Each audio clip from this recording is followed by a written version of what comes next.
realizaremos todo lo que tiene que ver en temas laborales y de seguridad social para el año 2022. Ya tenemos un expositor de lujo como es Gustavo Robles y él nos va a platicar todas las modificaciones y las novedades que hay en estos aspectos, que repito, son muy importantes, ya lo hemos comentado en otras ocasiones. Algunos temas, no algunos, el tema laboral es un compromiso que está contraído en el TEMEC y nos están poniendo mucho cuidado, nos están observando, sobre todo los americanos, que México cumpla con ese tema. Entonces, vamos a dar inicio, y antes de cederle la cámara y micrófonos a Gustavo, me voy a permitir de manera muy breve decir quién es Gustavo. Y digo muy breve porque pues ya lo conocen, ya lo conocemos todo el mundo, ¿no? Pero aún así, siguiendo con el protocolo, pues les comento que Gustavo Robles es licenciado en Derecho por la Universidad del Pacífico, Campus Culiacán. Tiene también, Gustavo, una maestría en Derecho Constitucional y Amparo por la Universidad de Durango, también aquí en Culiacán. Y tomó, entre otras cosas, el diplomado en Derecho Laboral y de Seguridad Social, con validación por parte de la Secretaría del Trabajo y Previsión Social. Gustavo, durante 10 años, fue titular del área jurídica de la Asociación de Agricultores del Río Culiacán y ha formado también parte del Consejo Consultivo Delegacional del Instituto Mexicano del Seguro Social. Desde el 2014, Gustavo estuvo ligado o ha estado ligado al AMPAC, porque desde el 2014 empezó a fungir como asesor jurídico de AMPAC hasta que el año pasado, 2021, le hicimos una jugosa oferta y lo trajimos aquí al AMPAC, y desde hace un año es el titular de un área que fortalecimos, que tiene que ver con el acuerdo de suspensión dumping del tomate, y se creó la dirección de ejecución y cumplimiento de precisamente ese acuerdo de suspensión, y del cual Gustavo es desde hace un año titular de esta dirección. Además, él es litigante en materia administrativa y fiscal y expositor, ha sido y sigue siendo expositor sobre diversos temas en derechos laborales y de seguridad social en empresas agrícolas. Como ven, pues tiene mucha experiencia y conocimientos en el tema que vamos a ver hoy.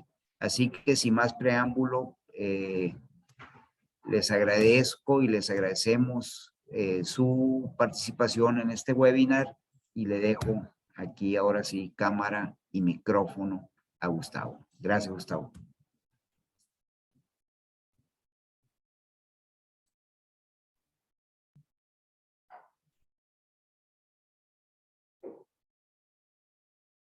Buenos días, ingeniero Alfredo, muchas gracias por la presentación. Buenos días a todos. El día de hoy vamos a tratar un tema bastante relevante para el tema laboral y seguridad social, porque se vienen algunos cambios en este 2022, pues por el tema del COVID, o algunas propias reformas a la Ley Federal del Trabajo, otras al propio decreto de beneficios fiscales de patrones del IMSS, que también lo vamos a analizar, un incremento ahí al salario mínimo, ¿no? Que también es parte de los temas que vamos a ver el día de hoy, ¿no? Los temas, vamos a hablar del mínimo del campo, nuevo decreto de beneficios fiscales para patrones del campo, el teletrabajo, el home office y su implementación. Si bien es un tema que no se da mucho en las agrícolas por la propia operación de las mismas, pues sí, si ustedes quisieran tener algún personal en home office, bueno, pues ahorita se va a ver cuáles son los derechos y las obligaciones y qué modificaciones tendrían que hacer a la documentación para cumplir con todo lo que pide la Ley Federal del Trabajo. Vamos a ver un tema muy importante como es el TEMEC y las implicaciones laborales, que ahora básicamente pues nos rige cualquier compromiso internacional, pues se tiene que adaptar la propia Ley Federal del Trabajo a lo que marcan estos estándares internacionales. El otro es el contrato de trabajo para el jornalero del campo, para que ustedes tengan conocimiento y sepan cómo aplicar este contrato de trabajo en todas las empresas. Vamos a ver la libertad de asociación y negociación colectiva, que fue el tema principal que solicitó pues el tratado internacional para que se dé la aplicación aquí en México, ¿no? Obligaciones laborales del patrón del campo, sé que son muchas, vamos a ver las más específicas pues para el patrón del campo, y las comisiones mixtas en la empresa agrícola, que son las que obligatoriamente ustedes tienen que tener operando en la empresa, ¿no? Empezamos con el nuevo salario mínimo del campo. Por parte de la CONASAMI, que es la Comisión Nacional de Salarios Mínimos, el 1 de enero del 2022 ya se publicó cuál sería el nuevo salario mínimo para el jornalero agrícola. Y vimos la sorpresa de que se elevó en un 22%, ¿no? El monto por la propia comisión, lo cual pues es un monte de consecuencias, la creación de la zona libre de la frontera norte, que ya venía sucediendo desde el tiempo anterior, y en un salario de 260.34 pesos, y para el resto del país un salario de 195.43 para el jornalero del campo, ¿no? Y por eso se las puse aquí. Muchos me dicen, oye, pero es que eso es para el jornalero del campo, no así para el personal del empaque. Entonces, si nosotros nos vamos a la publicación en el Diario Oficial de la Federación del nuevo salario mínimo del campo, ahí se define lo que es el jornalero agrícola. Y sí manifiesta que es la persona contratada y remunerada para laborar en explotaciones agrícolas, pero algo muy importante, manifiesta que es hasta la preparación de los productos para su primera enajenación, por lo cual también aplica para el personal que labore en el empaque, ¿no? Entonces, muy importante que el salario que se les esté, el salario mínimo general del jornalero, pues también aplique para el personal del empaque, ¿no? Para que no se vayan a quedar por debajo de lo que marca el mínimo laboral y vayan a tener un problema con la Dirección de Trabajo del Estado correspondiente o de la Secretaría de Trabajo Federal, ¿no? Que son las dos instituciones que los van a auditar. Esta es una tabla, es importante que la tengan considerada sus empresas, porque aquí te fija cuál es el salario del jornalero. Vemos que es 260.34 para la zona libre de la frontera norte y 195.43 del salario para el resto del país. Sin embargo, hay tres profesiones, por así decirlo, tres trabajos que hay que observar que también hubo un incremento y es superior a lo que marca el salario mínimo. Entonces sucede mucho que el patrón del campo no hace el incremento necesario y cae en discrepancias, ¿no? Y en caso de una revisión, ya la propia Dirección del Trabajo pues sabe que tiene que revisar estas tres labores que se mueven de manera diferente o tuvieron un incremento superior al salario general, ¿no? Estos son el chofer de camión de carga en general, el chofer de camioneta de carga en general y el operador de maquinaria agrícola, ¿no? El chofer de camión de carga en general, 203.52, chofer de camioneta de carga 197.75 y operador de maquinaria agrícola 200.41, ¿no? Mucho ojo con esas profesiones y si tienen las personas que tengan contratados para realizar esas labores, pues que perciban al menos este salario.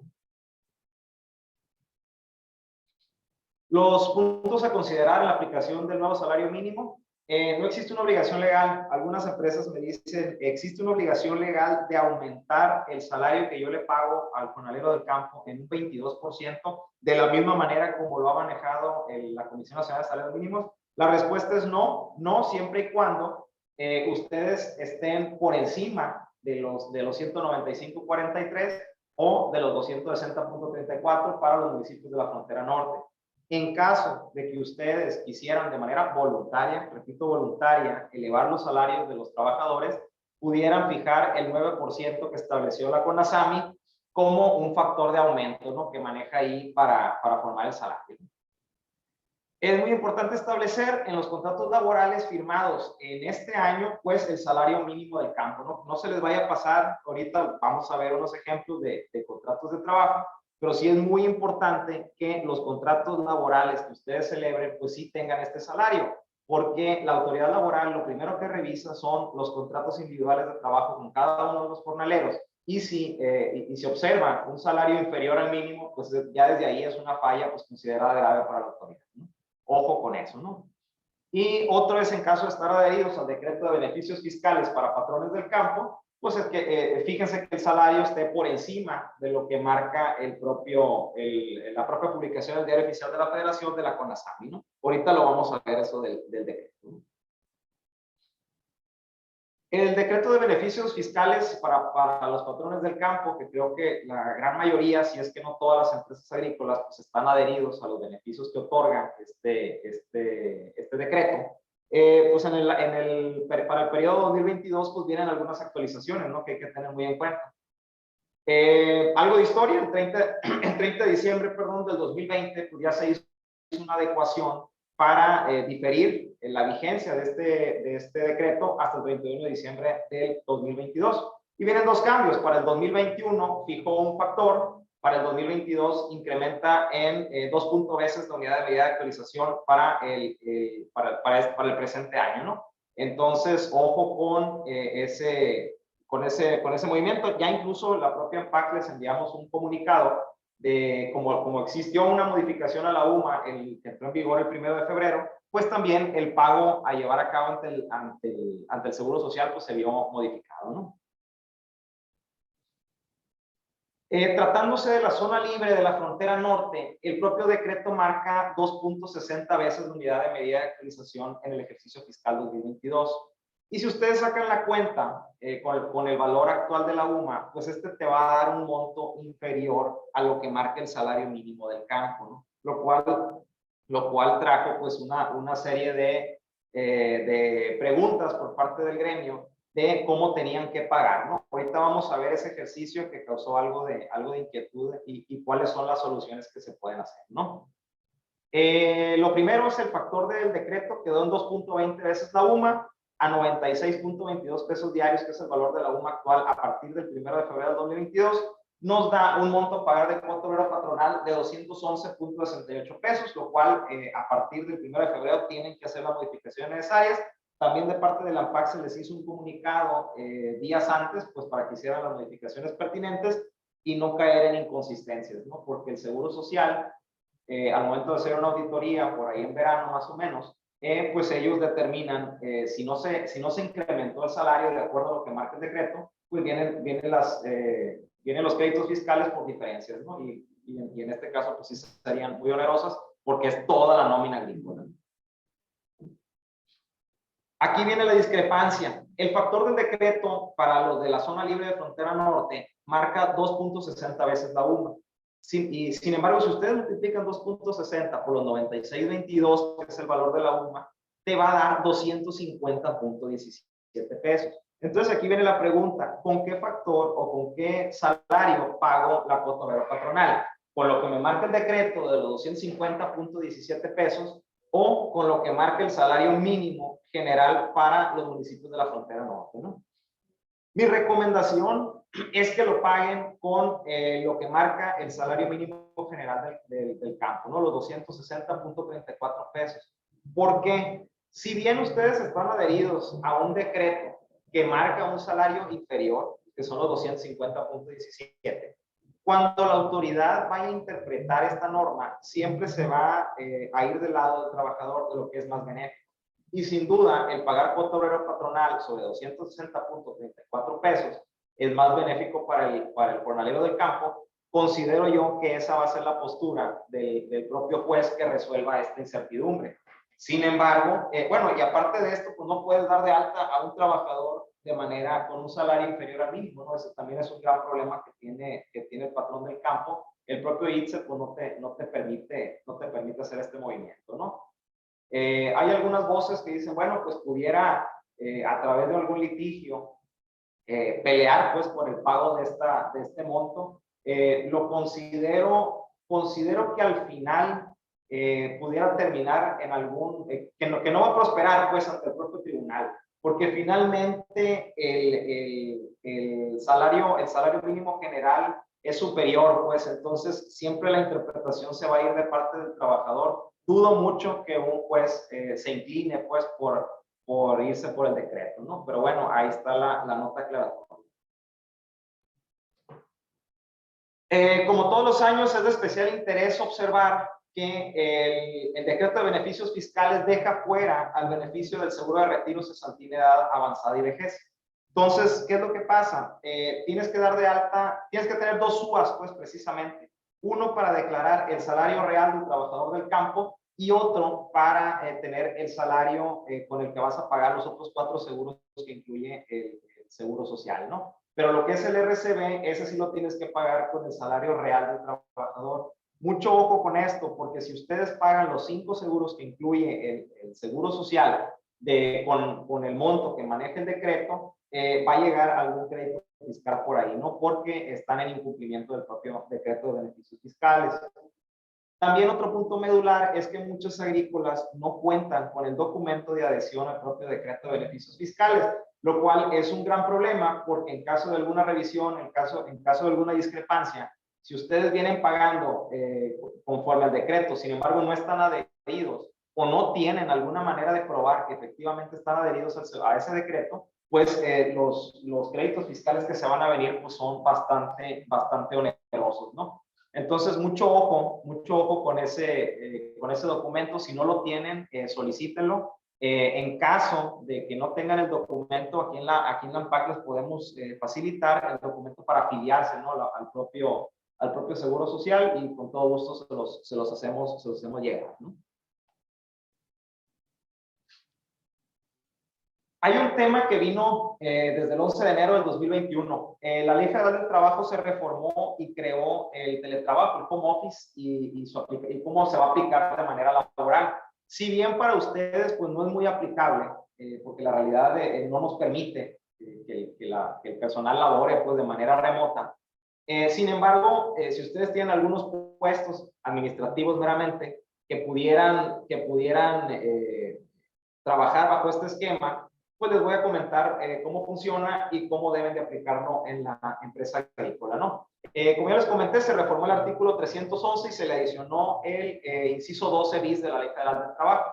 ¿Cuál es el objeto? Es regular y promover el teletrabajo, el home office, como una forma de organización laboral. ¿Por qué? Porque estamos viendo que la pandemia trajo esta necesidad de estar trabajando en casa. Sin embargo, no existía en la Ley Federal del Trabajo pues una regulación acorde a las necesidades de esta nueva modalidad que ya en lo personal creo llegó para quedarse, ¿no?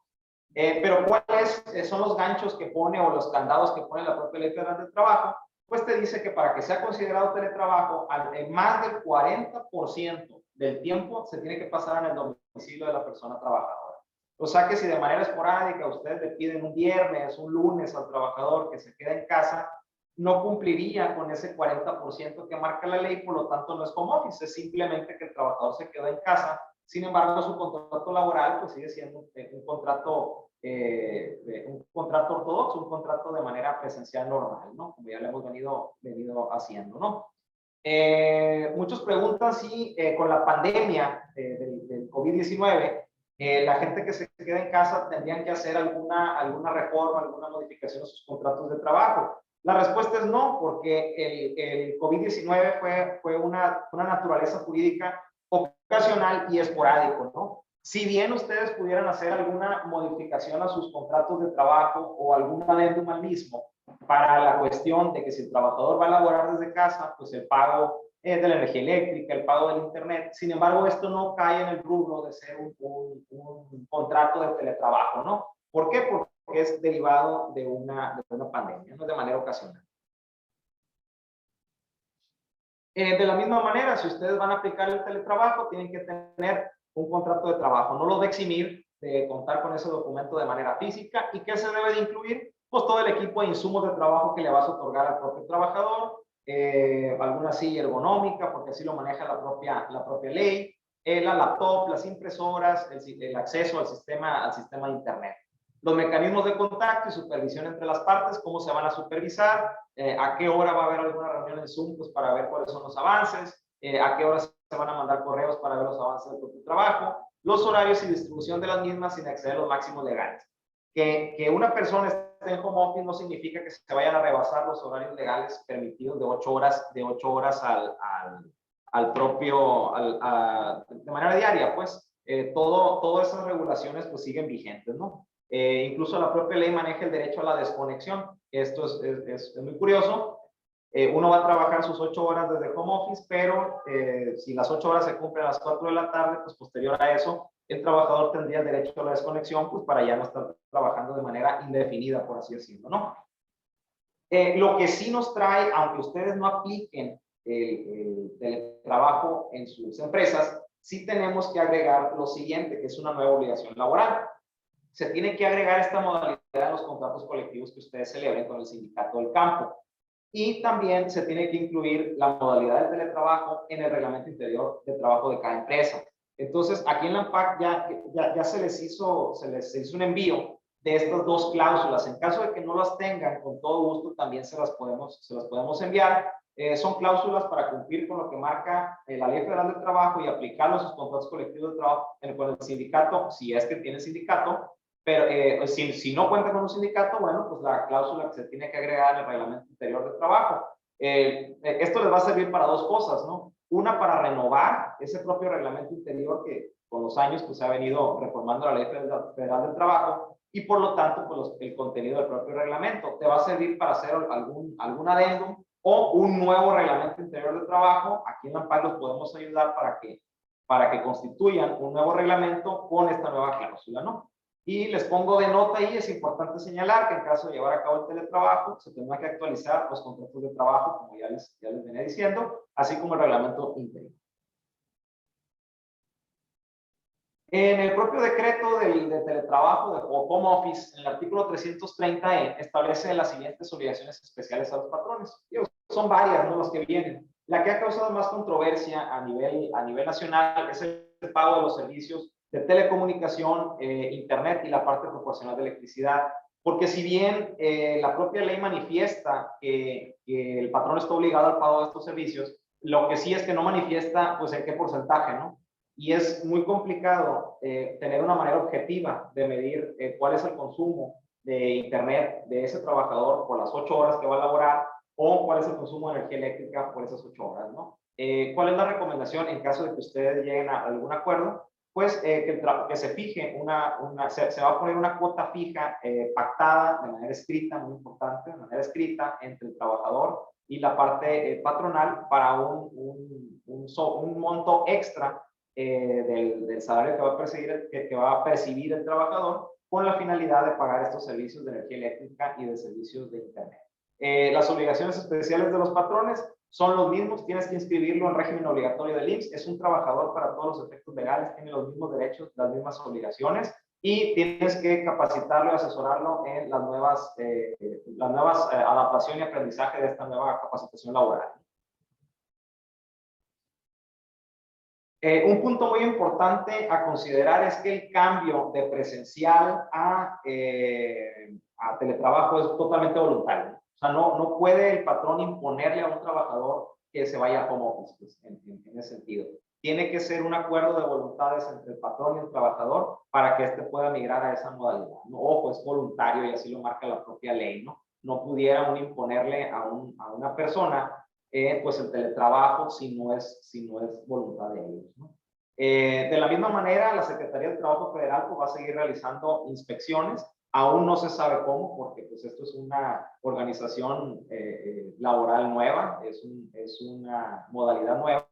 No sabemos cómo van a venir las inspecciones, qué es lo que van a inspeccionar. Si bien la propia ley nos da alguna luz en el camino sobre qué tipo de cosas va a inspeccionar, seguramente pues, va a ser el contrato de trabajo, seguramente va a ser la revisión del equipo de trabajo que se le dio al propio trabajador, pero fuera de eso no sabemos cómo van a venir o cómo las va a ejercer la Secretaría de Trabajo Federal.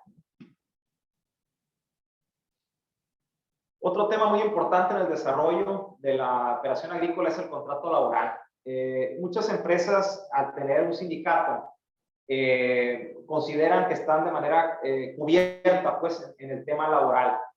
Sin embargo, cuando hay alguna discrepancia o algún proceso legal en contra del patrón, pues se dan cuenta de que la defensa con un contrato colectivo pues no es tan amplia o no le permites al abogado obtener una sentencia favorable como sí lo permite tener un contrato laboral de manera individual para cada jornalero del campo. Es por eso que se ha venido promoviendo durante muchos años que el patrón del campo cuente con un contrato individual por cada uno de los jornaleros del campo, ¿no? Se les envía un formato de contrato de trabajo, está en la propia página de la ANPAC, se les ha enviado. En caso de nueva cuenta de que no lo tuvieran por ahí, pues con todo gusto se les hace llegar. Ahorita lo vamos a analizar el contrato para que ustedes vean que cumple con todos los requisitos de la propia Ley Federal del Trabajo, y en caso de algún conflicto laboral, pues les va a servir mucho para llegar a algún buen acuerdo, ¿no?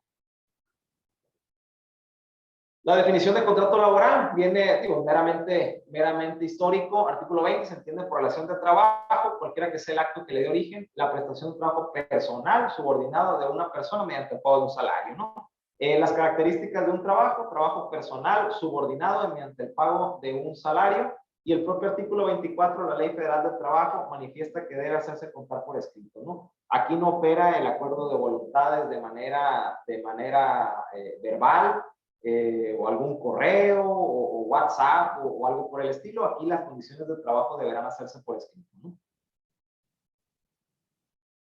Aquí hay dos cosas que hay que distinguir. Una cosa es la relación de trabajo, que se inicia en el momento en que empieza la prestación del trabajo. Sin embargo, para que la relación de trabajo se perfeccione de manera como lo solicita la Ley Federal del Trabajo, se tiene que contar con un contrato de trabajo donde se establezcan las condiciones laborales en las cuales se va a trabajar, ¿no?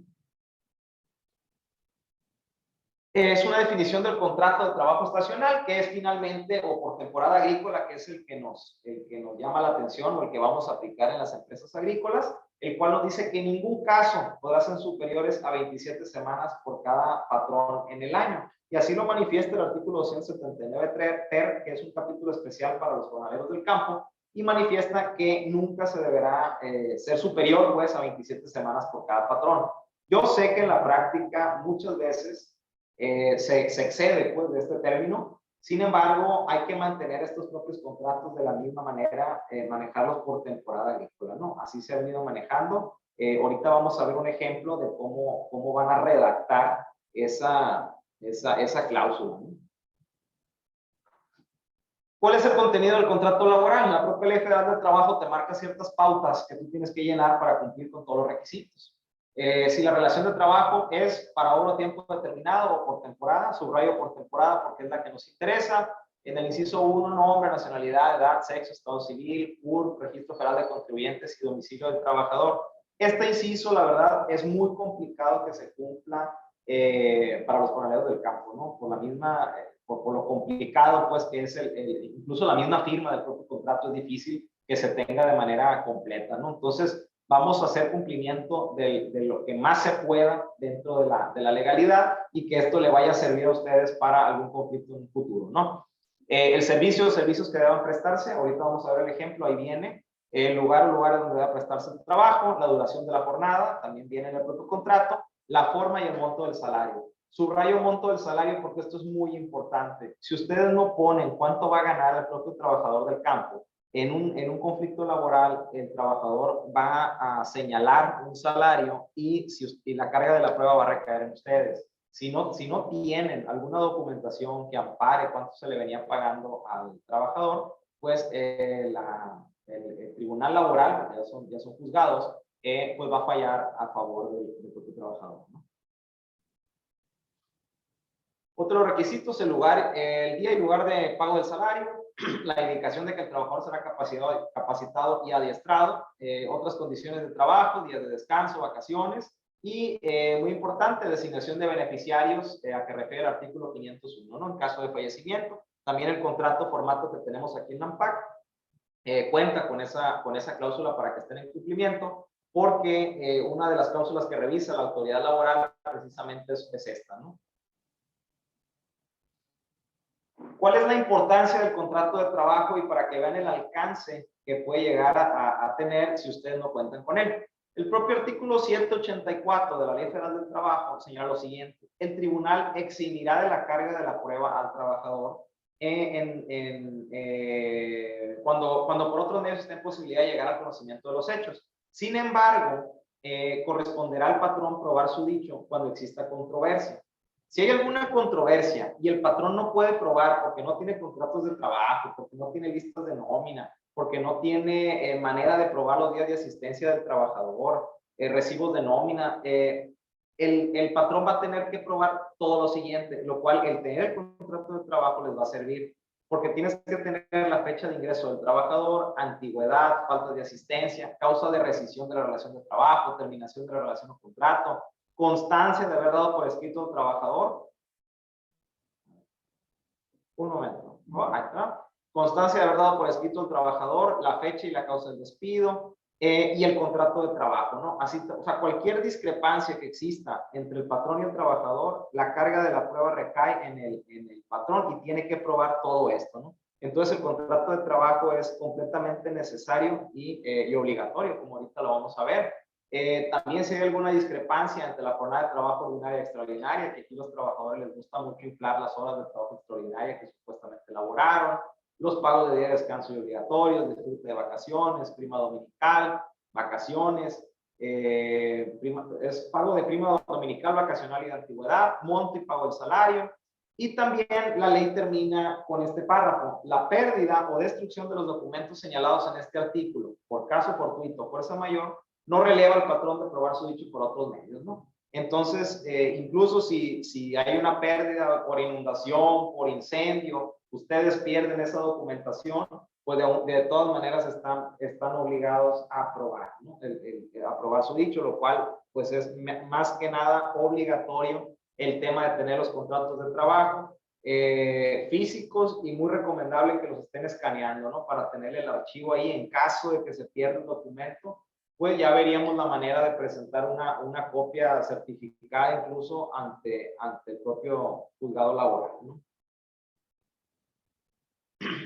La obligación de exhibir un contrato laboral la podemos encontrar en el artículo 804. El patrón tiene obligación de conservar y exhibir en juicio los documentos que a continuación se precisan. Aquí sí viene la obligación directa del patrón del campo de tener un contrato individual de trabajo cuando así se lo exija la autoridad. El primer inciso es el contrato individual de trabajo que celebre, listas de raya, controles de asistencia, comprobantes de pago de participación de las utilidades y los demás que señalen las leyes, ¿no? Y el artículo 805 dice: el incumplimiento de lo dispuesto en el artículo anterior establecerá la presunción de ser ciertos los hechos que el actor expresa en su demanda. Entonces, aquí es muy clara la ley. Si ustedes no pueden probar con un contrato colectivo todas estas situaciones, estos párrafos que les vine comentando, la carga de la prueba cae en ustedes. Si no pueden probarlo, se le va a dar el fallo a favor al propio trabajador. Y aquí es lo vamos a ver rápido, es un formato de contrato individual de trabajo, es el que ya está en la plataforma de AMPAC, es el que se les ha hecho llegar. Si no lo tienen, con todo gusto se los podemos reenviar, ¿no? Aquí es el proemio del propio contrato individual de trabajo. Ustedes van a poner el nombre del representante legal, el nombre de la empresa y el nombre del propio trabajador.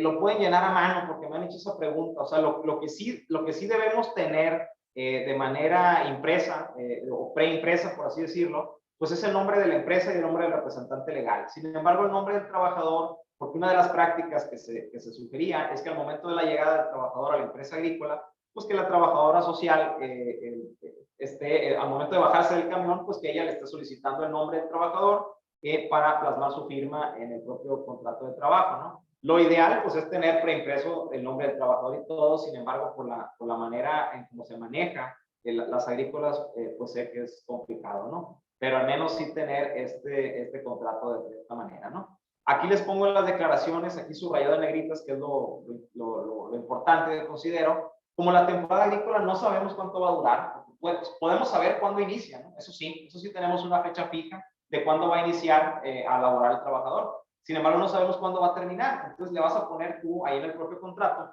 aproximadamente el día. Si tú sabes que la temporada, en el caso de Sinaloa, empieza en septiembre, termina en mayo, pues algún día estimado, ¿no? De mayo, que va a ser la terminación de la relación laboral, pero es muy importante que sí ponga la palabra aproximadamente. Incluso en una de las cláusulas al final del contrato dice que en caso de que se prolongue la temporada agrícola, más allá de la fecha que aquí se señala, pues que va a seguir la relación laboral, ¿no? Las cláusulas, todas estas cláusulas van a cumplir con lo básico que marca la Ley Federal del Trabajo para que ustedes cumplan con la Ley Federal del Trabajo, ¿no? Va a ser la cláusula primera, pues va a decir básicamente que es subordinación de la parte empleador al empleador. La cláusula segunda va a ser la duración de la jornada de trabajo, que no sea superior a las 48 horas. La cláusula tercera, y aquí se las pongo en negritas y es muy importante, el salario mínimo que van a poner ustedes va a ser 195.43 o un monto superior en caso de que estén adheridos pues al decreto de beneficios fiscales del propio Seguro Social, pues va a tener que ser superior, ¿no? Pero lo mínimo que usted, en caso de que no estén pues dentro de este decreto, lo mínimo que pueden ser son 195.43 o si están en la frontera norte, los 260 pesos que maneja el nuevo salario mínimo del campo, ¿no? La cláusula quinta, la designar como beneficiarios. En caso de muerte, el trabajador tiene que designar como beneficiarios. Entonces, sí es una cláusula muy observada por la propia autoridad laboral. Normalmente se deja en blanco, el propio trabajador de puño y letra, es ser la recomendación es que de puño y letra se ponga ese beneficiario. En caso de que el trabajador solamente manifieste quién va a ser su beneficiario, pues apoyarlo para que él lo ponga, ¿no? Lo que sí es muy importante que el trabajador, y ahorita lo vamos a ver, pues que firme el documento y ponga su huella digital. En cumplimiento de lo señalado por el artículo 358, ningún trabajador puede ser obligado a formar o no parte de un sindicato. Esta es una cláusula importantísima que lo pongan en el contrato de trabajo, porque las revisiones vienen con la finalidad de que existe una verdadera libertad sindical, ¿no? Entonces, esta cláusula me dice a mí que no te puedo obligar, yo la parte patronal no puedo obligar al trabajador a formar o no parte de un sindicato. Esta cláusula se la van a revisar en cualquier auditoría externa que ustedes tengan. Esta es una de las cláusulas clásicas pues, que les van a pedir, ¿no? Entonces, bueno, aquí ustedes ya las tienen. Las revisiones que se han hecho han salido bien. No ha habido queja pues, por parte de los auditores. Entonces, creo muy conveniente ponerla, ¿no? La capacitación y adiestramiento en la cláusula séptima es una obligación que siempre ha existido en la Ley Federal del Trabajo. Sin embargo, ahora se hizo más extensa porque se agregó este punto de manera implícita ya en la nueva modificación.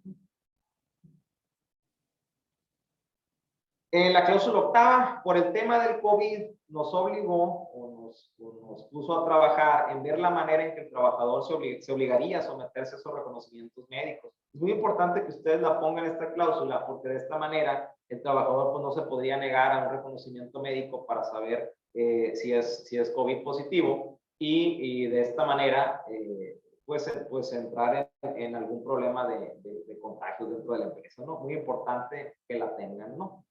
La cláusula novena, en caso de que ustedes tengan un sindicato dentro de su empresa, es muy importante que tengan esta cláusula porque una de las obligaciones, incluso lo marca el propio TEMEC, pues que que el trabajador conozca sus derechos sindicales y haya recibido un tanto del contrato colectivo de trabajo, una de las nuevas modificaciones a la Ley Federal del Trabajo.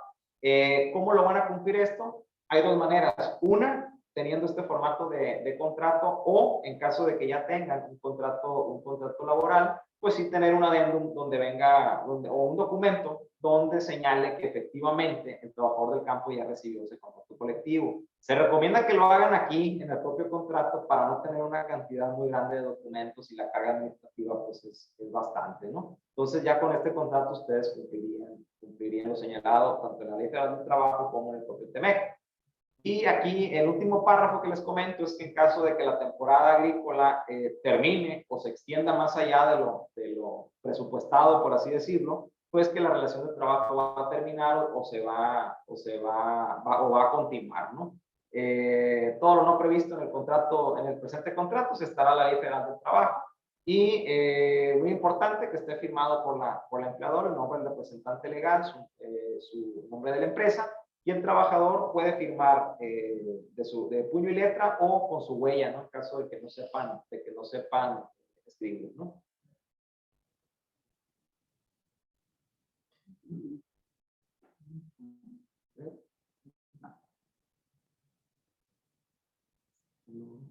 Un momento, por favor, no está cambiando aquí la diapositiva.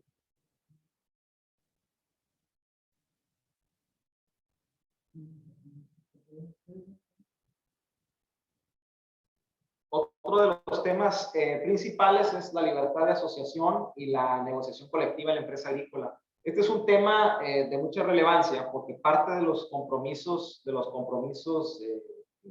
internacionales que pactó nuestro país, pues es tener una observancia completa a la libertad de asociación y negociación colectiva. Y así se ha visto, ¿no? Ya incluso existen problemas o revisiones por parte de Estados Unidos, porque ahorita vamos a ver que hay un mecanismo que el propio TEMEC lo marca, donde cuando hay una denegación de derechos, si lo manifiesta, pues que los trabajadores pueden recurrir a esta situación o en un momento dado, la propia empresa de los Estados Unidos puede poner una denuncia para que se investigue la empresa mexicana, ¿no? Lo cual ya sucedió y hay un antecedente de eso, ¿no?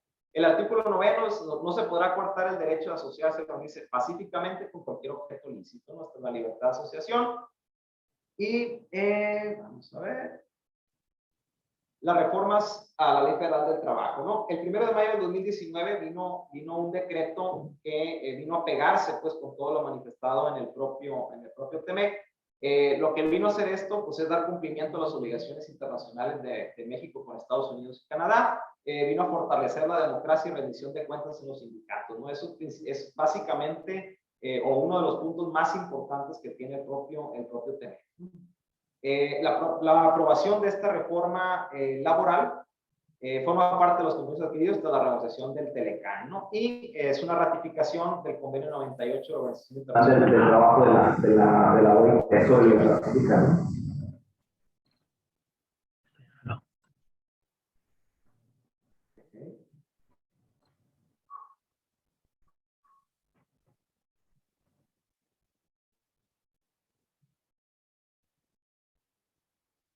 Para esto, de las grandes reformas que existieron a la Ley Federal del Trabajo es la creación de un Centro Federal de Conciliación y Registro Laboral.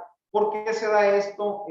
Porque parte del TEMEC, uno de los puntos importantes era crear un acceso a la justicia real, verdadero, de manera expedita, y esto nos vino a replantear la extinción de las juntas locales de conciliación y arbitraje, como lo veníamos haciendo de siempre, y pasar a juzgados laborales en toda la extensión de la palabra, ¿no? Esto es parte de un compromiso internacional.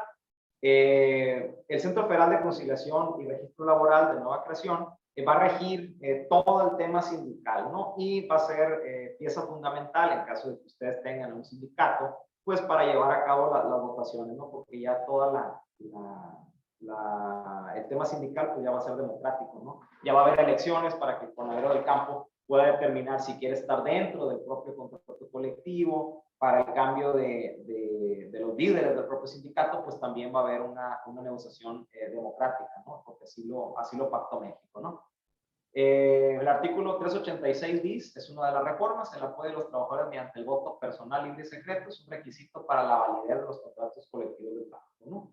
Entonces, si ustedes tienen un contrato colectivo celebrado con un sindicato, lo van a tener que legitimar, ¿no? Es parte de los primeros procesos, pues, que se llevan a cabo, ¿no? El artículo 390 bis te habla de una constancia de representatividad. Ya el sindicato tiene que probar que efectivamente representa el interés de la mayoría de los trabajadores dentro de la agrícola, ¿no? Y el artículo 390 ter se verificará que su contenido sea aprobado por la mayoría de los trabajadores. ¿Cómo va a comprobar esto el Centro Federal? Va a haber, hay una plataforma donde se registran la adecuación de estos contratos colectivos a las empresas agrícolas. Se pacta un día para que haya elecciones donde el trabajador del campo va a elegir si se queda con este contrato colectivo o si no lo cubre finalmente, ¿no? Si votan en contra, bueno, pues no se podría aplicar ese contrato colectivo dentro de la empresa. El 29 de junio del 2020, pues se publica en el Diario Oficial de la Federación el propio TEMEC y se incorporó el capítulo 23 y su anexo el 23A, lo cual establece los llamados mecanismos laborales de respuesta inmediata. Ha habido pues algunas dudas de si ese mecanismo nos aplica al tema agrícola. Afortunadamente no es un mecanismo que se pueda aplicar dentro de la agrícola. Tiene otra visión o se hizo de otra manera, aplica para más que nada para la producción de bienes. Ya se ejerció este derecho en una planta armadora de autos.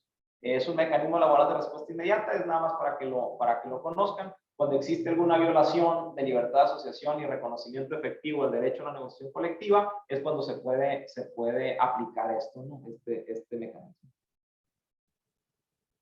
Estas son las 7 obligaciones adquiridas, nomás para que lo vean, y una de ellas juega un papel muy importante para el tema agrícola. Ahorita les voy a decir por qué. La libertad de asociación y el derecho a la negociación colectiva, pues ya lo vimos, ¿no? Tienen que tener en sus agrícolas muy bien realizado el tema sindical. Aquí nos podemos apoyar en la AMPAC, con todo gusto nos echamos la platicada o algún Zoom, pues para ver qué documentos tienen y en qué situación se encuentra su empresa para dar cumplimiento a todo lo que estipula la ley. 2, eliminación del trabajo forzoso u obligatorio, ¿no? Esto es muy importante porque, como ya lo vimos, tuvimos el recall and release order del Customs Border Protection, donde es una facultad que tiene la aduana de los Estados Unidos, pues para detener la carga, los productos de una agrícola donde se sospecha que existe trabajo forzoso o trabajo infantil, ¿no? Entonces, es muy importante, primero que nada, tener un checklist, que ahorita lo vamos a ver, el propio checklist que maneja la propia AMPAC, del cumplimiento de obligaciones laborales, ¿no? La prohibición de la importación de productos elaborados con trabajo forzoso, la abolición del trabajo infantil, que es parte de lo que va a checar el Customs and Border, la eliminación de la discriminación en el trabajo y las condiciones aceptables del trabajo, salario mínimo, horas de trabajo, seguridad y salud, lo cual esto lo va a realizar más que nada las propias autoridades, lo que es la Dirección de Trabajo y la Secretaría de Trabajo Federal, ¿no? Y el gobierno de México deberá atender los casos de violencia o amenazas de violencia contra trabajadores directamente relacionados con el ejercicio de sus derechos.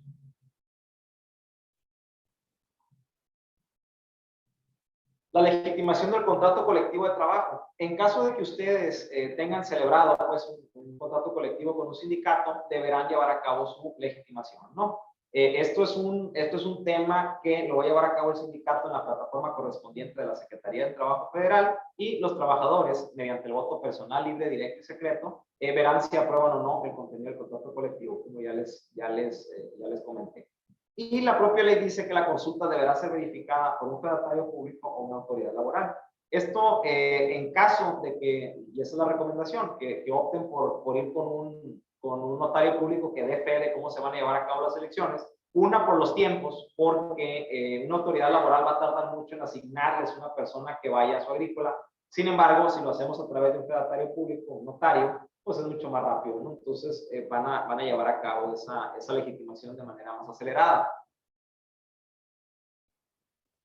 La legitimación de contratos colectivos de trabajo, el propio Centro Federal de Conciliación y Registro Laboral verificará que se haya hecho el conocimiento de los trabajadores el contenido del contrato colectivo. Lo que les va a pedir es que cada trabajador conozca el contrato colectivo de trabajo. Por esta razón, el formato de contrato individual de trabajo ya viene con esta cláusula. Ustedes ya lo pudieran resolver este tema, o si gustan, si ya tienen hecho el contrato, más va a representar más carga administrativa para ustedes, pues les podemos enviar el formato donde el trabajador reconoce que ha recibido ese contrato colectivo de trabajo y ustedes ya cumplan con lo que marca esta nueva regulación, ¿no? Las obligaciones para los patrones del campo, pues es la contratación de un fedatario público en caso de que quieran legitimar el contrato colectivo y no quieran esperarse pues a un visitador de la Secretaría de Trabajo Federal, que pueden estar bastante saturados. Pues es contratar un fedatario público, entregar el ejemplar impreso del contrato colectivo, imprimir la convocatoria, boletas y actas de votación para que los trabajadores del campo puedan llevar a cabo la votación correspondiente. Y muy importante, el patrón no podrá tener intervención alguna en el procedimiento de consulta. Aquí todo el proceso va a ser entre el sindicato y sus trabajadores. el patrón del campo no puede incluso estar presente en el momento, ¿no? Porque pudiera tomarlo a manera de coerción o manera de presión el propio visitador de la Secretaría del Trabajo o el secretario público que esté presente. Brevemente vamos a ver las obligaciones de los patrones del campo derivadas de la Ley Federal del Trabajo. Son muchísimas, sin embargo les voy a dar las más importantes o las más relevantes para el campo agrícola, ¿no? El artículo 132 marca las obligaciones de los patrones, permisos de paternidad de 5 días laborables, participar en la integración y funcionamiento de las comisiones mixtas, que ahorita las vamos a ver al final de la plática, otorgar las facilidades conducentes a los trabajadores respecto a licencias pedidas por el Seguro Social, en caso de tener hijos enfermos, marca cáncer el propio Seguro Social, pues cuando haya quimioterapias o cuando haya una necesidad de cuidados especiales, pues el trabajador puede solicitar esta licencia expedida por el IMSS. Es una nueva obligación que tiene el patrón, cualquier patrón, ¿no? Entregar a sus trabajadores de manera gratuita un ejemplar impreso del contrato colectivo y el protocolo para prevenir la discriminación por razones de género y atención de casos de violencia y acoso, ¿no?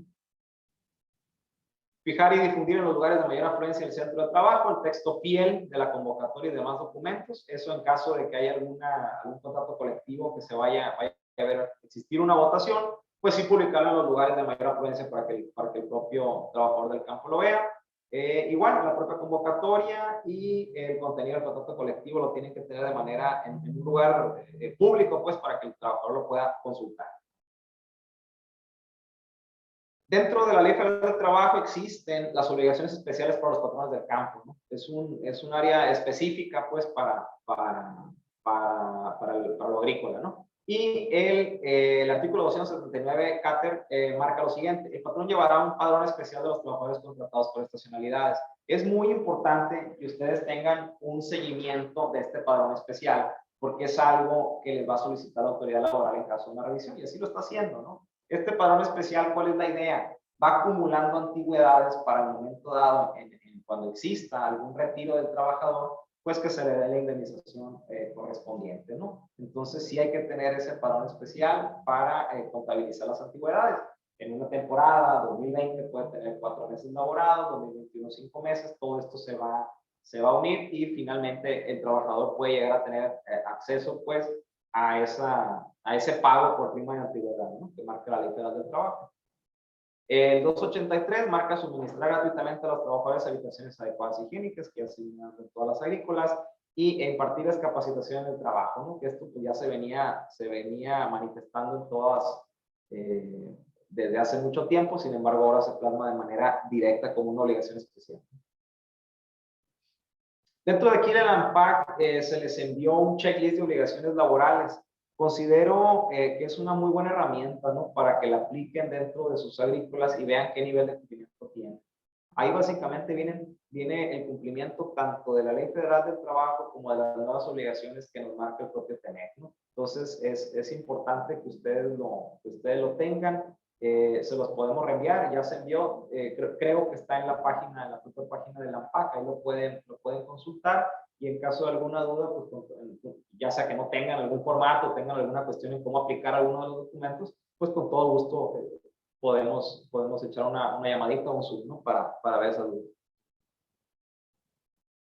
Finalmente, existen las comisiones mixtas laborales de la empresa. Son comisiones que siempre han existido y que es lo primero que solicita la autoridad laboral. Te va a pedir que tengas tu comisión de seguridad e higiene en el trabajo, comisión de capacitación y adiestramiento y la comisión de reglamento interior de trabajo. Lo voy a ver brevemente porque ya es un tema que ya es muy reiterado, ¿no? Comisiones mixtas, su fundamento legal viene en la comisión mixta de seguridad e higiene, artículo 509. Les pongo el artículo por si gustan leerlo. La Comisión Mixta de Capacitación, Adiestramiento y Productividad, el 153. Comisión Mixta para Elaboración del Reglamento Interior, el 424, fracción primera. Todas las comisiones se van a formar por un número igual de representantes de los trabajadores y también de los patrones, ¿no? Siempre es por un número igual y siempre va a haber representación patronal y de los trabajadores. Brevemente, la Comisión de Seguridad e Higiene en el Trabajo, que juega un papel fundamental más con el tema del COVID.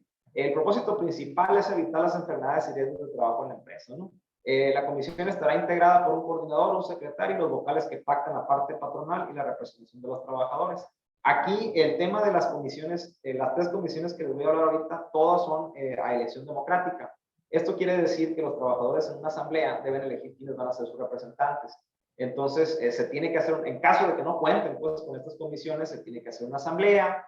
Los propios trabajadores van a postular quiénes quieren que sean los representantes o los responsables pues, de esta área de seguridad y higiene. En caso de que no tengan cómo constituir la propia comisión, pues también les enviamos el documento pertinente, ¿no? Los trabajadores tendrán derecho al menos una vez por año que se les otorgue capacitación. Eso dentro, las personas que resulten electas para llevar a cabo los puestos en la Comisión de Seguridad y Higiene, pues obligatoriamente se les tiene que dar capacitación una vez al año. La Comisión de Capacitación, Adiestramiento y Productividad, la principal función es regular la capacitación otorgada al trabajador para eficientar sus actitudes laborales. ¿Qué hace esta comisión? Básicamente es pactar en qué fechas y qué temas se les van a capacitar a cada trabajador. Se va a hacer una lista en donde viene el nombre del trabajador y en qué fecha se le va a capacitar. Esto es una obligación que ya viene desde mucho tiempo atrás de parte de la Ley Federal del Trabajo. También está la Comisión para la Implementación del Reglamento Interior del Trabajo. Es muy importante que ustedes cuenten con un reglamento interior debidamente depositado en la Junta Local de Conciliación y Arbitraje, si todavía está operando en su estado, o en la nueva comisión regulatoria, ¿no? que se ha creado. Aquí básicamente es como una ley dentro de la propia empresa. Se van a ver las obligaciones de ambas partes, ¿no? Pero en específico se ven medidas de seguridad y higiene, medidas disciplinarias, sanciones administrativas, jornada de trabajo, horarios, control de asistencia, exámenes médicos a que se tengan que obligar a los trabajadores. Entonces sí es muy importante que cuenten con este reglamento interior. En caso de no tenerlo, pues con todo gusto les enviamos un formato. Es de aplicación general. Ya ustedes sabrán si le quieren, es libre para que le puedan poner alguna cláusula extra o que quieran regular alguna condición específica de su empresa donde tengan problemas, pues se puede modificar sin ningún problema. Nomás sí, para que sea obligatorio, tiene que estar depositado ante la autoridad laboral, si no, no tiene ningún uso en un conflicto laboral. Por mi parte es todo.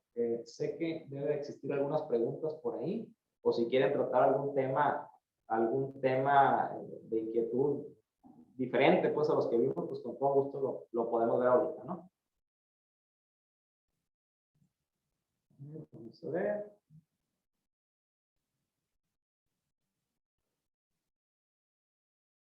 Aquí estamos viendo las preguntas. Sí, aquí las estoy viendo. Hay posibilidad de que compartan la presentación, con todo gusto, claro, se las hacemos llegar, claro que sí. Hola, buenos días, sí se compartió la presentación de la misma manera, por supuesto. ¿Dónde podría conseguir copia de la presentación? Se la vamos a enviar. Yo no tengo ese checklist, me lo comparten por favor, María y Irene. Claro, María, se los hacemos llegar, incluso en la página de PAC, ahí te puedes meter y ahí puedes consultar el checklist, te va a ser de mucha utilidad. Me podrían pasar el checklist de la misma manera, se les va a enviar. Me pueden mandar el formato de reglamento interno de trabajo, claro, todo lo que les envía, por edit y diseño. El checklist lo podrán compartir, claro que sí. De nada, Dani. El documento para la adhesión de los trabajadores del campo, el de María Cortés nos pregunta, claro, se los hacemos llegar en el decreto. A este documento nomás le tienes que anexar el permiso de siembra, permiso de agua y el poder del representante legal que firma el documento, ¿no? Cada delegación puede pedir cosas diferentes, ¿no? Hay unas delegaciones que no piden absolutamente nada, solamente el documento firmado. Sinaloa, en el caso específico de nosotros, pues sí te pide el permiso de siembra, el permiso de agua, ¿no? Va a depender de cada delegación, ¿no? El checklist, vuelven a pedirlo, con todo gusto. Gustavo, los contratos individuales tienen que tener firma original del representante del agrícola, no puede ser impreso o con firma digital. Mira, aquí por el tema, porque sé que son muchos jornaleros, sé que son muchos contratos los que ustedes van a llevar a cabo, sí se recomienda pues no pongas a firmar al representante legal o que lo haga de manera posterior cuando tenga tiempo, ¿no? Pero la realidad es que lo importante es que esté firmado por el trabajador del campo, ¿no? Eso es lo que el mayor problema pues que va a generar es que no esté firmado por el trabajador más que por el representante legal. Ahora, una firma similar pues no tiene validez alguna, ¿no? Ojo con eso, ¿no? ¿Me puede mandar el checklist, María Teresa Herrera? Claro que sí. ¿Podría compartir los lineamientos para la Comisión de Seguridad e Higiene? Claro, te lo envío. Te voy a enviar lo que es la constitución. Es un documento para la constitución de la comisión, otro documento donde ya se determinan los puestos que va a tener cada persona, tanto de la parte patronal como de la parte de los trabajadores. Y para que tengas son 3 documentos que te voy a enviar. Y el de recorridos, perdón, porque también se tienen que hacer recorridos de manera bimestral. Puede ser cada mes, ustedes lo van a pactar, pero sí tiene que haber recorridos por parte de la comisión dentro de la propia empresa agrícola para determinar si existe algún riesgo, evaluarlo y ver la manera de que ya no suceda, ¿no? Buenas tardes, ¿puedo compartir el reglamento interno? Claro. La página es la página de aquí de la ANPAC, la página general de la ANPAC. Ahí va, tiene bastante contenido en materia laboral y de seguridad social. Ustedes lo pueden ver y en caso de alguna duda ahí viene mi correo.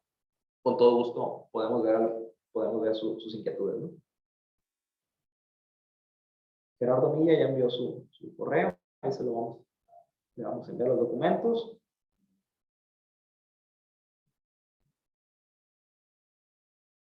Nos piden copia de la información de la presentación del checklist, con todo gusto.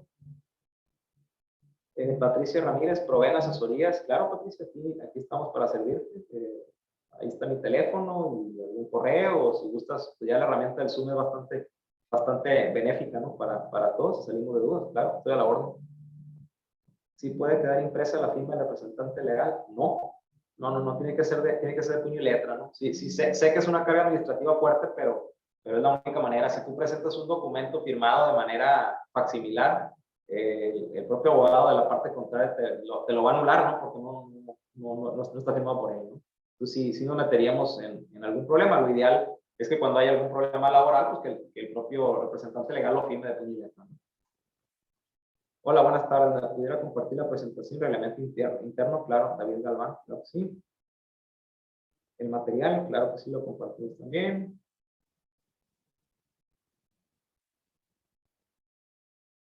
Okay. Gracias, Rubén. Pues son todas las preguntas. ¿Tienes una? A ver, parece que tenemos una pregunta. Buenas tardes, me preguntan, ¿el beneficiario puede ser escrito con pluma en el contrato? Sí. De hecho es lo ideal que el trabajador de puño y letra ponga quién va a ser su beneficiario, ¿no? Eso es lo ideal, ¿no? Para que en caso de un peritaje o algún problema con la designación de beneficiario, pues que salgamos de dudas, ¿no? Con una propia pericial, ¿no? Si no, si ustedes tienen pues la manera de tener los documentos preimpresos, pues adelante, también es válido, ¿no? Aquí viene... En home office, si no se cumple con el 40%, no es necesario el apoyo para los recursos, ¿cierto? Bueno, hay que ver aquí 2 cosas. Si usted tiene el contrato con home office, o sea, si es más del 40%, pues sí tiene que dar el apoyo. Si es menos del 40%, pues sí, finalmente no existe una obligación directa de realizar el apoyo. Sin embargo, sí pudiera el trabajador presentar una queja ante la Dirección del Trabajo del Estado, donde diga que está de su dinero las herramientas, él está pagando la utilización de las herramientas de trabajo, ¿no? ¿Cómo? Pues con el pago de internet y con el pago de energía eléctrica, ¿no? Y muy seguramente van a condenar al patrón a que paguen un monto determinado, ¿no? Son correos, pueden ver información, me pueden enviar el checklist, ¿es correcto? Ajá. Entonces, si entendí bien, el salario mínimo en el Diario Oficial de la Federación está marcado por 172.87, pero para trabajadores del campo debe ser 195.43. Esto es a partir del 1 de enero o de febrero, del 1 de enero. Hay que distinguir que hay un salario mínimo del campo de 195.43 pesos a partir del 1 de enero de este año. Y si tú estás en la zona libre de la frontera norte, ojo, los que estén en San Quintín, por ejemplo, va a ser de 260, bueno, 260 puntos y fracción, pero tienes que cumplir con eso. Ahora, si tú estás adherido al decreto de beneficios fiscales para patrones del campo, no van a ser los 195, van a ser 211 pesos para los trabajadores del campo, ¿no? Entonces, son dos. Si estás en decreto, es otro monto a pagar de cuota obrero patronal, ¿no? Entonces, ojo con esa diferenciación, ¿no?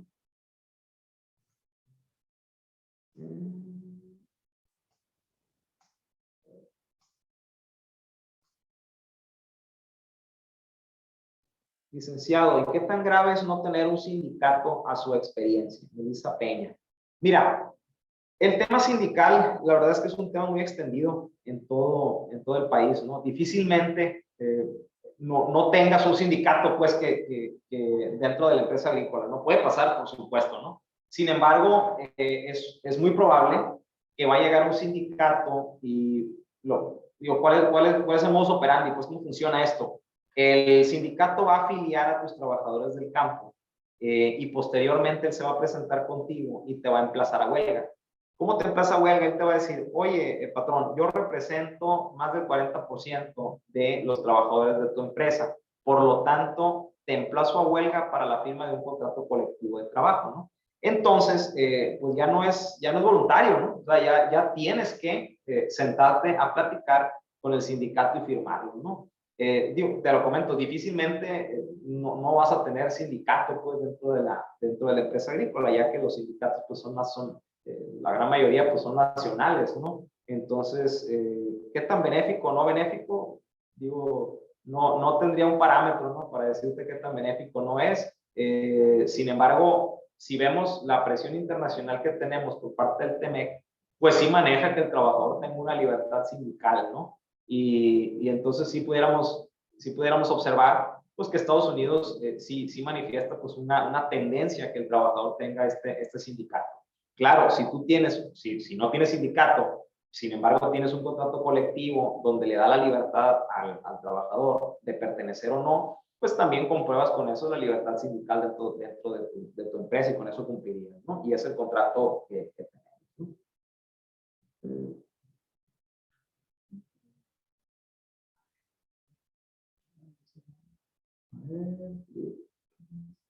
¿Qué pasa si se utiliza un sindicato en blanco, el famoso sindicato, ¿no? Mira, la verdad es que con las reformas ya no, yo considero, ¿no?, que van a dejar de existir esos sindicatos en blanco. Un sindicato en blanco, digo, es un sindicato creado dentro de la propia empresa, ¿no?, y bajo control del patrón, ¿no? ¿Qué es lo que va a pasar? Pues que el patrón tiene que cumplir con la democracia sindical que marca la Ley Federal del Trabajo, y lo veo muy complicado, ¿no? O sea, realmente la reforma viene, pues, para que efectivamente exista una libertad y una democracia sindical. ¿Quiénes van a sobrevivir? Los grandes sindicatos. Creo yo que el sindicato blanco no está en nada de desaparecer. ¿Qué pasa si el patrón paga menos del salario mínimo? Bueno, pues hay dos consecuencias aquí. Tres consecuencias. Una, que el propio trabajador te va a demandar, esa es una. Dos, que en una revisión de la Dirección de Trabajo del Estado o de la Secretaría del Trabajo Federal, pues te va a fincar responsabilidades y multas. Y tres, pues que te va a caer el seguro social, ¿no? Porque en cuanto tú, no puedes dar de alta con menos, pues. Sin embargo, si estás evadiendo, si no estás dando de alta al trabajador y ese trabajador que no está dado de alta le estás pagando por fuera y el seguro social se entera, pues seguro te va a caer una revisión, una auditoría, y créeme que te va a caer, y pues te va a fincar un crédito fiscal. Ya quedó, pues, presentación. Ok, parece ser que son todos. Digo, en caso de que haya alguna duda, pues ahí está el correo. Con todo gusto atiendo dudas. Si quieren un Zoom, pues con todo gusto, ¿no? Eso ha sido un gusto estar con ustedes, un placer. Y muchas gracias por su atención. Muy bien, pues muchísimas gracias a Gustavo. Como él mismo lo comentó, cualquier otro comentario, opinión, asesoría, orientación que requirieran pues aquí está Gustavo a sus órdenes y aquí estamos en AMPAC para lo que podamos servirles. Ya lo comentó también, vamos a subir esta presentación y el checklist a la página de AMPAC y estaremos también, si yo creo que estaremos enviando ambos documentos a los asistentes a este webinar, pues para que lo tengan ahí. Como también siempre lo hacemos, les recordamos que este webinar fue grabado y lo subiremos al canal que tenemos, que tiene AMPAC en YouTube, ¿no? Entonces ahí van a poder volver a escuchar a Gustavo. Por ahí veía a alguien que tenía una conexión inestable y estaba teniendo dificultad en ver y en escuchar. Bueno, pues ahí que repasen YouTube otra vez el webinar. Y recordarles que el 17 y 18 de marzo vamos a tener nuestro tercer simposium sobre responsabilidad social agrícola en la ciudad de Guadalajara, en el Hotel Presidente Intercontinental. Para aquellos que quisieran acompañarnos, les garantizo que va a estar muy, muy interesante. Vamos a retomar estos temas. Vamos a tener un programa muy interesante también. Estamos ahí haciendo alguna modificación en cuanto a lo que se acostumbra en estos programas, porque vamos a terminar, a concluir el simposio con una visita a una de las agrícolas agremiadas AMPAC, para constatar in situ todo el tema de las buenas prácticas agrícolas, ¿no? Que en general creemos que va a estar muy interesante. Tenemos, por razones de pandemia, cupo limitado, así que apúrense porque ya se están llenando los lugares. Karina y Estefanía están muy al pendiente de ello. Y bueno, cualquier otra cosa, vamos a seguir muy en contacto. De nuevo, también muchas gracias por su asistencia, por su participación y vamos a seguir muy en contacto. Que tengan un muy bonito día y como el fin de semana ya se aproxima, pues un buen fin de semana. Nos vemos luego. Bye.